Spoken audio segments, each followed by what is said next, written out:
And we are back. You are listening to WSIC.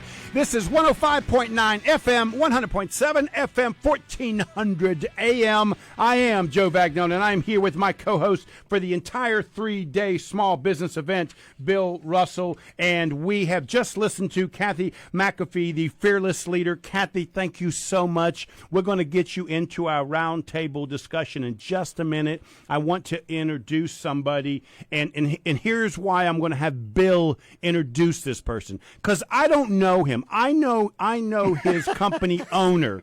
So I said, I'm sorry. One of the things about this virus that really bothers me is I can't shake your hand and size you up. So I don't know whether you're good, bad, or different. Bill looked at you in less than a minute and a half and said, oh, he's a good guy. I can tell he's a good, honorable guy. I got him. Ethical. So I want to know how you figured this guy out without shaking his hand. I could do that. I don't need 6 feet, Joe. Now, of course, I need you about 12 feet apart, okay? I mean, to put you over in a little box, you know. You know when you go to the restaurants now and they got that plexiglass thing? I'm looking for that. That's what I want to see. Okay. All right. Take it, Bill. It's all you, buddy. Now, we got Adam here from JSCM. And, hey, Adam, I want to know a little bit about your company. And then I want to talk to you about some of the things, some of the risks that you're seeing with companies. Sure. So tell us a little bit about JSCM. So JSCM Group, in case you've got ad blocker on or something, we are a local cybersecurity firm. We're based just out of Huntersville.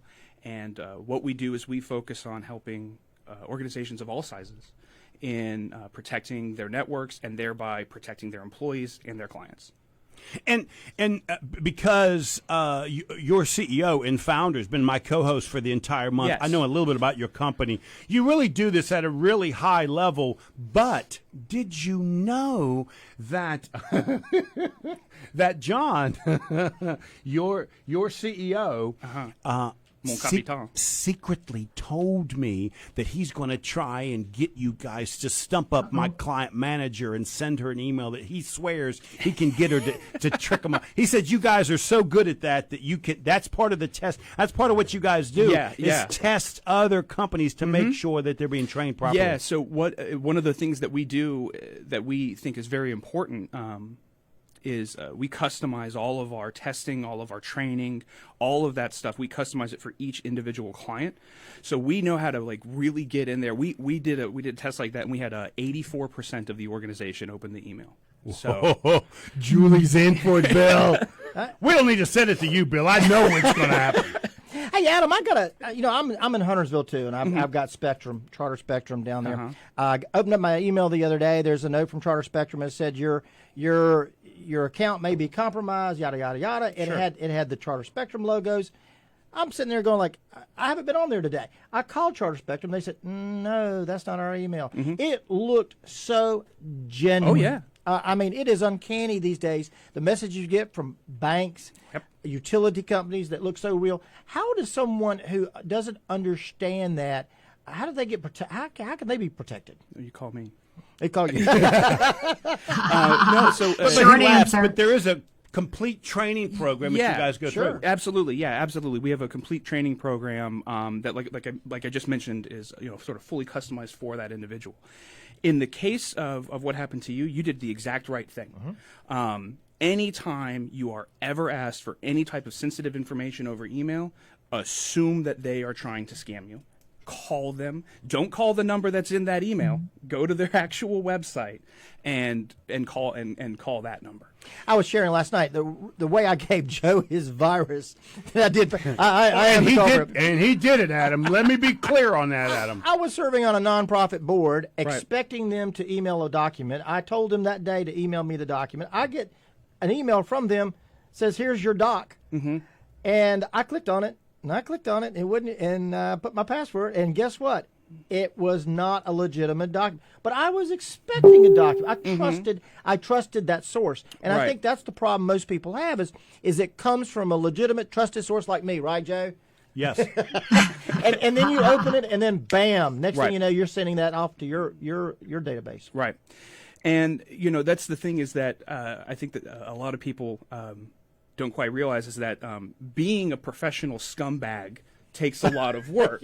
And as we're getting smarter about protecting ourselves from these scumbags, they're getting better at getting around us. Right. So, there might, there might have been something on their end, on the sender's end, the legitimate sender's end, where their emails were getting monitored, and so they said, okay, great, let's.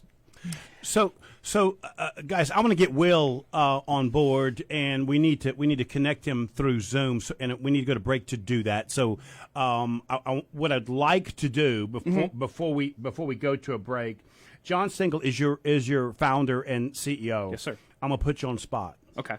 Tell me what kind of a leader you think he is. John is. Hopefully not listening. No, John. No. John is a wonderful guy, and one of the things that's great about working for John is his leadership style is he will beat you up on something if he thinks it's wrong. But the reason that works is because it forces you to get better faster. And the reason why I ask you that, and Kathy, you can join me on this. I find that this new generation leader, this IT leader, right? Yeah. You guys are different people to manage, right? You understand that? Yes. Now, I know you're a marketing guy, but there's a whole office of you guys. Absolutely. So the way they manage is different, right? Yeah. And so that's why I asked that question. Kathy, do you find that to be the case also, that there's different styles of leadership, and it has to do sometimes with the industry that they're in? Yes, definitely different styles of leadership. And I think you might even find different styles across the same industries. I think it may have to do more with your personality and your experience. But the way Adam was describing his boss, I would say that's called tough love leadership.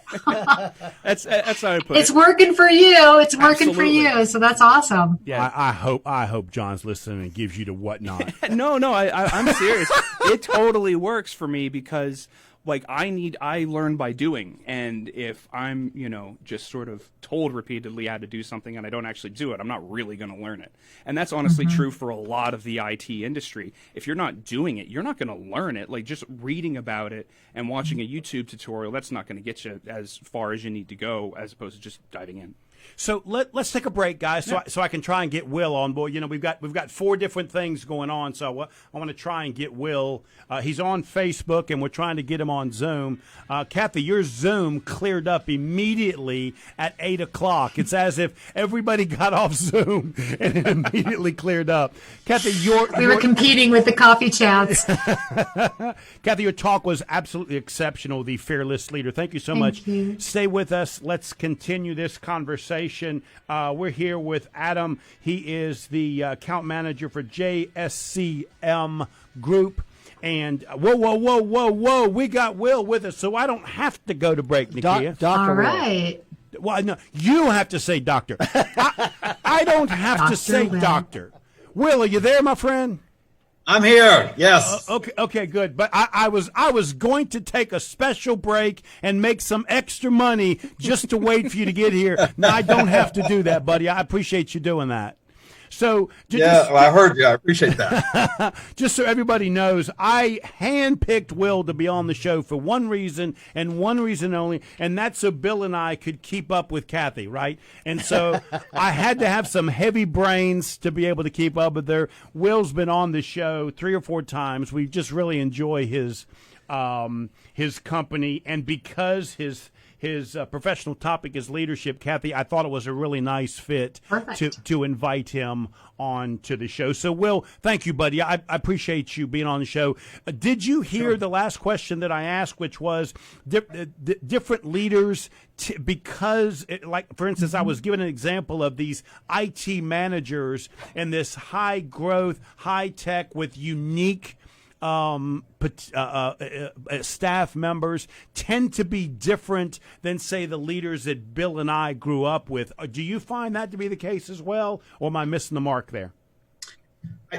No, I think that is true. I think that overall you've seen an evolution of leadership style where there used to be more command and control, and that has sort of faded away in many cases, not in all cases. And so I think in a crisis situation, that kind of command and control style works well in the short term. The challenge is it's not sustainable. So when the crisis is over, if the leader is still sort of defaulting to that style. We live in a world now where there's just tremendous choice. And so employers are having to go to great lengths to attract and retain the top talent.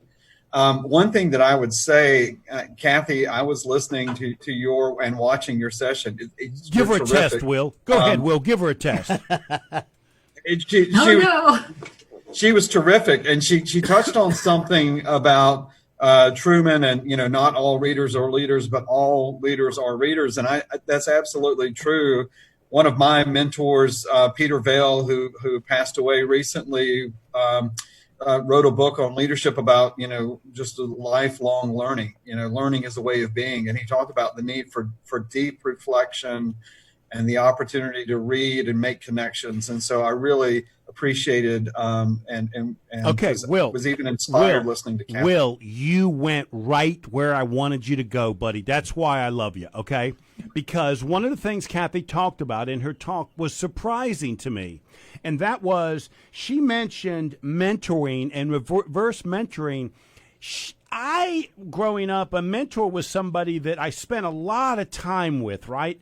And she described it as sort of a singular training or topic issue. She seemed her talk seemed to break it down into a specific task that she could teach somebody. I found that interesting. Kathy, did you mean it in that way? Because that's kind of the way I took it. And in my life, I've had many mentors. They were long-standing relationships. Right. Well, I think it's evolving. And so the opportunity to be mentored even by peers in a collective learning experience in a cohort is it's a new model. And it can be very effective. One of the things I've found being in one myself right now is that being part of a cohort, I learn from my fellow participants by listening to the questions that I didn't even think to ask. And so you've got all these minds around that you are learning from. So, Will, you and I talked about this a couple of months ago. Talk about the role a leader plays and how mentoring plays in that role with the leader. Talk just a little bit about that. Well, I think that, in my opinion, and I think the research would bear this out, that the best mentoring relationships tend to be organic, and in the sense that they're a little less formal. There are a lot of formal mentoring programs, and sometimes they work and sometimes they don't. It's just kind of so there's a question of chemistry, and there's a question of timing. Is that the right person for me if I'm the mentee in the right time in my life? And so there are a lot of factors that sort of impact the overall effectiveness of that. But I think that it can be a fairly intense relationship, irrespective of the kind of relationship it is. In my opinion, the most important thing is that both parties have to be willing to be somewhat vulnerable, to admit when you don't know something, to ask for help. And then on the other end, the mentor has to provide very direct, candid performance feedback that the mentee needs to absorb. And sometimes it goes the other way around as well. But I think being vulnerable and feeling, like you can admit a mistake or ask for help, irrespective of the kind of relationship, is crucial to be most effective. And Bill, I know you want to say something, but Will, I find this to be the case for me as the mentee. Many of the times, it's a painful experience. I mean, it's not this pleasant relationship, right? Normally, the way that they're teaching me is kind of rough process. At least that's the way I remember most of that. Bill, you want to say something? Well, yeah, and there's still time for you to be mentored. I promise you that. Now, Kathy, I think anxiety and fear are certainly cousins. And I recently heard John Maxwell say that anxiety is caused by trying to control something that simply was not within our control. And we have something that's been going on for 2 months here that's out of our control. And you mentioned two traits a while ago, trust and courage. We have hundreds, if not thousands of people just in this area alone that are dealing with, if not fear, anxiety. Tonight, many of them are listening, whether it's on the radio or through Facebook. What would you say to those people? You can handle it. You can handle this, to quote Susan Jeffers. But I've always thought of anxiety as fear of the future. Yeah. And so we're kind of building up this negative imagination, negative outcome, and it's creating physiological fear and stress in our bodies. So there's some things you can do to alter that state, guided visualization, meditation, breathing, that can have an immediate effect on that. Some of the things that we might turn to, whether it's, another glass of wine or high stress things, that's just like a compound the issue.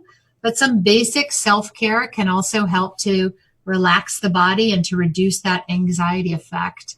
Will, but the other thing I'm sorry, go ahead. I was going to say, Will, what she's saying is we saw you take a sip of that wine, buddy. We saw that. Don't be think you sipping. hide that from us. Not Right. yet.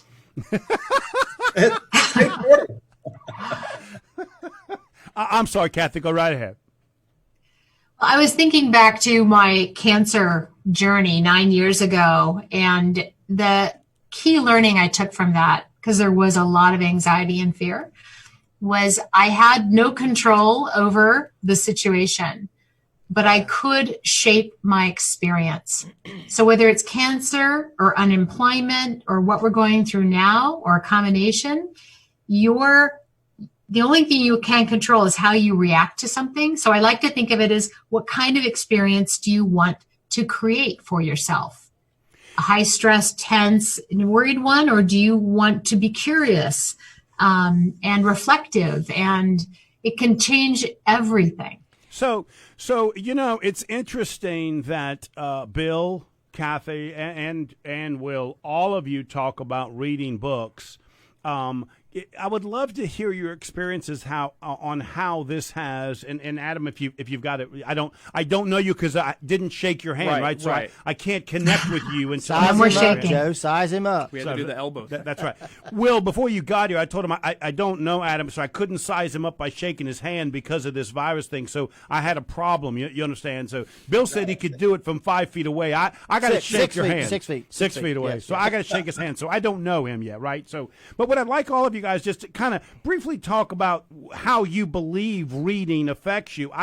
In my case, as Bill knows, I lost a lot of weight, and how I did that was I rode a bike and I was listening to tapes, and probably it was over 100 different books, and I found it really interesting how my mind would actually think different during the day and slow down and think about some of those books. And I wasn't reading the book for that purpose, right? So for me, it just seemed to be a way to slow down before I decided to make a choice or decision. Bill, I'd love to get your thought on that. Well, you never stop learning, Joe. I mean, you absolutely never start learning. And I love, whether it's reading a new Maxwell book or whoever, or listening to somebody like Kathy or Chuck or Tamar or Steve, hearing some of their stories and sharing their lessons, so that you could put them back in play. And we learn as much, whether you're a leader or not, as much from your followers. Adam, what are your views about that? Your mind is it's a lot. It's a part of our bodies, but it's a lot like our bodies, where it's going to function off the things that we put into it. And so, of course, when you're talking about when you're doing audiobooks or reading or whatever, even if you're just doing it for fun, your mind's definitely going to process it. And that's going to become part of your personality, sort of as we were discussing about anxiety. Like you start feeding yourself, and what you feed your mind is I think how you're going to react to your environment and situations around you. I will say that I think one of the really cool things that we do at JSCM Group, and one of the really great things that John does, is that we will read books as a company. Oh, that's cool. Nice. Yeah, Awesome. we will John will find a book and he's like, oh, this one's great, and he will share it with everyone. We'll buy copies for everyone in the company, and it's like, all right, this month we're gonna read this. And sometimes he just does that on one-offs too. He's given me several. Adam, just so you know, your boss is online at Facebook, and his question is, "What are we reading right now?" I know that is a lie. But because John does not have a Facebook account, he frequently goes off on them when we're in the office. But no, we do these books. The last one that we did was called "Eat Their Lunch," and it's a book about how how you can eat your competition's lunch by being a solution provider as opposed to just like an order taker. Hey, Will, I'd love to get your thought on that. Sort of leaders having everybody read along. You got an opinion on that? Is that common? It is fairly common. I think the company that I was internal with for a few years, Inpro Industries, which is the spinoff of Goodrich, has a kind of a book of the month where it's an affinity group. So if you want to jump in, you can. If you don't have to. I think that way tends to work well. So people have a natural affinity for the author, for the subject, and those that don't feel compelled to do it. So I think if it has a sense of authenticity, it's going to attract people that want to grow and want to learn. And so I think that, it really depends on the way it rolls out, but it's not uncommon in organizations that I've either worked for or consulted with. Kathy, what was the last leadership book you read?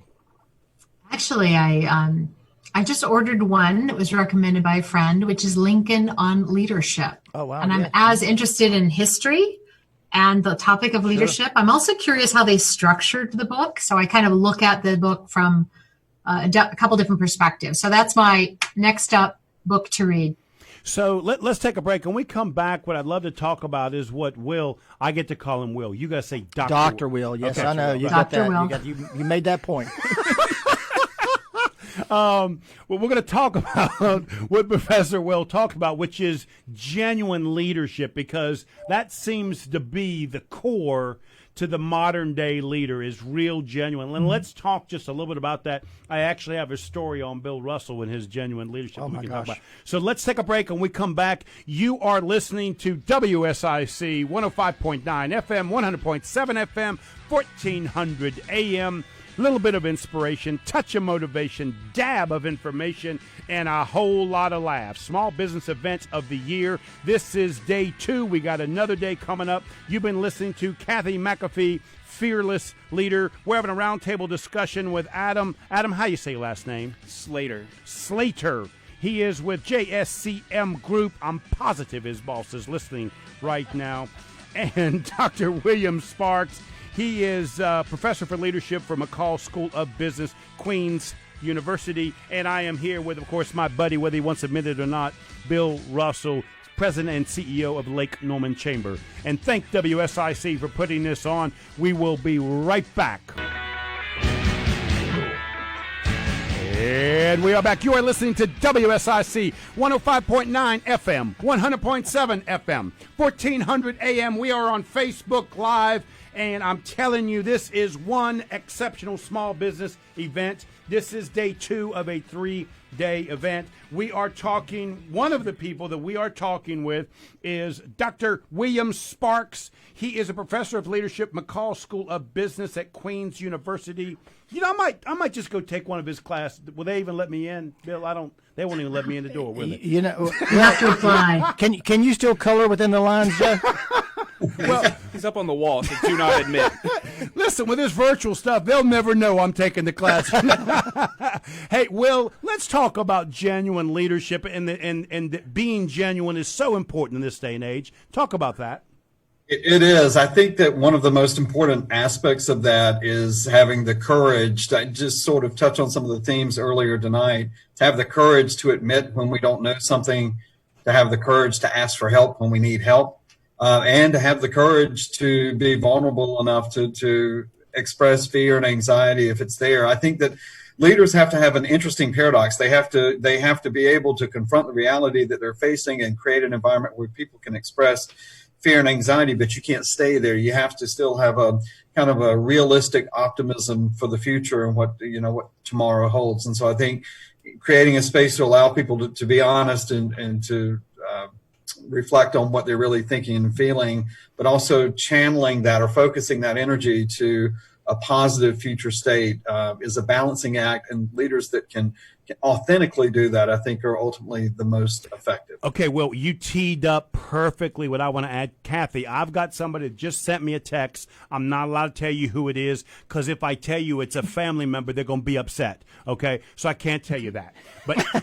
But here's the question that they're asking, okay? If you are a bit fearful of taking a leadership role, what advice would you give them? Feel the fear and do it anyway. Apply. Too many people, and particularly a lot of women, feel they have to be super ready before they take the next step. And that delays their career progression. So I think we have to, every promotion, every change in our role is always a risk. It's always a learning curve. And so you just have to be willing to learn, and you have to apply. You've got to put yourself forward and believe in yourself. So I would just say, fill out that application, raise your hand, throw your nomination in, go get that job. Kathy, even though I'm really not sure I'm capable of managing people? Yes. How else are you going to learn? Read the books, go to Dr. Will's classes, audit them, but real life experience is the main way that we learn. Okay, so Will, would you want to add anything to that or completely disagree with her? That would make this show great if you just totally disagree with her. If I did disagree with her, I wouldn't be authentic because my authentic reaction to that is it reminds me of a quote that the namesake of our business school, Hugh McCall, retired chairman and CEO of Bank of America, said in one of my classes. Someone asked him a very similar question, and he said, every promotion I got, I'm not sure I was qualified for, but I took it, and I learned quickly, and I worked harder than anyone else. And he said that sort of set the tone for his career and what he was able to do, not just with Bank of America, but for the entire region that we live in now. So I think that there's a lot of wisdom in what Kathy's saying about having the courage to raise our hand and put ourselves out there. So we regret, I think the regrets we have in life are not the risk that we took and what didn't work out. What we regret are the risks we didn't take, and that's a slow burn that we have to live with forever. Adam, so I think be Adam, mindful. You want to say something? Yeah, it's really interesting. There's actually a clinical term for it. It's called imposter syndrome, where people just assume that they don't deserve their station, and they think that they feel like they're a fraud and they're going to get caught up at any moment. And I think most people have probably felt that at some point or another in their life. Like, I'm not good enough to. Let me just tell you something. Dr. Will's a fraud because he just took a sip of water. We know he's got wine sitting there. You're not fooling us, buddy. We know the wine isn't. Yeah, there it is. Attaboy. Okay. I'm sorry, Adam. Did you want to finish? No, that was. I think that it's important. What Kathy was saying is that just you feel like you're not ready, you have to do it. And you feel like you're not ready, you feel like you're not deserving of it. None of that matters in the moment because people are relying on you to perform. Right. Okay.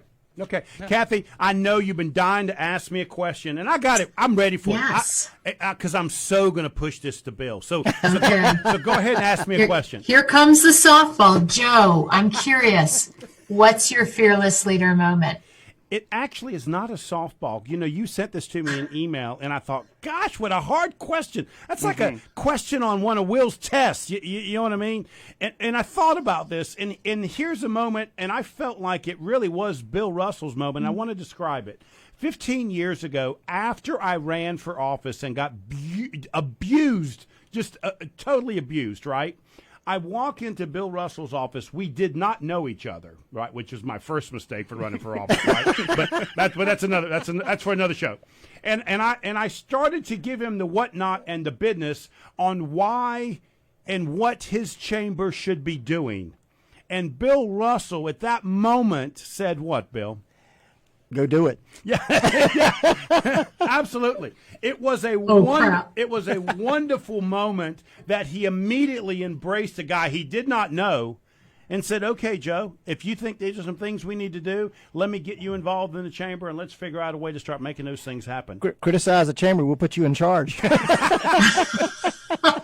Hey, Kathy, I want to tell you, this last segment you talked about your love of history, and I tell you, from Kennedy to King to Reagan and Patton, we can still learn so much from those leaders.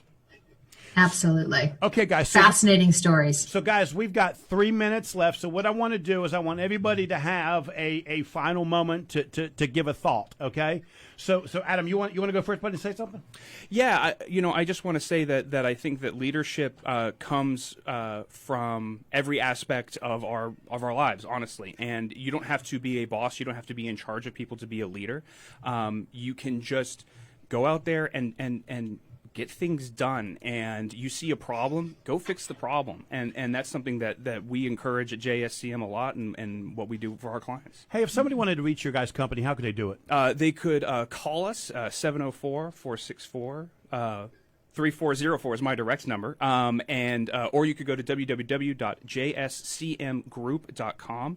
We have a contact form on there, and you can submit any Thank you. questions. So. Thank you. Bill, you want to say something? Yeah, the most influential leader outside of my father was Ray Parlier, former athletic director of Furman University. And Ray was, if you put 100 people in the room, he would probably be number 100 on your thoughts of a leader. But Ray impressed upon me, love your people. Love your people. Demonstrate you care about them, and then they'll follow you. Will, you want to say something, my friend?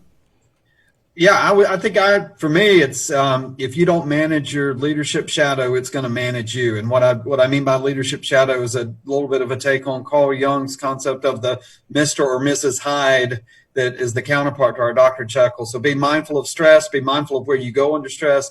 And if you don't get out in front of that and manage it, it will manage you. Will, thank you so much, buddy. I appreciate you being here. Kathy, I'm going to give you the last minute. Take it, my lady. Go. Awesome. Take it any direction you want to go. I think the number one job or a top job for a leader is to be developing other leaders. We're not all going to live forever.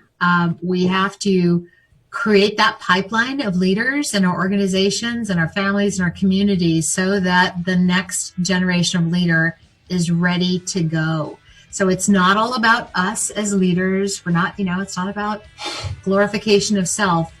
Part of our leadership job is to develop other leaders. Thank you, Kathy, so much. It was wonderful. Kathy McAffey, I really do appreciate it. It was just wonderful. Thank you so much. You're listening to WSIC. I am Joe Vagnone, and I am here with Bill Russell. You've been listening to the Small Business Event of the Year. We've got one more day of this. Bill, it's going to be Steve, how do we say his last name? Gilliland. Steve is spectacular. Let me thank Chuck Gallagher for putting this together. WSIC. If it is WSIC, your business matters. We will see you tomorrow night. We got one more night of this.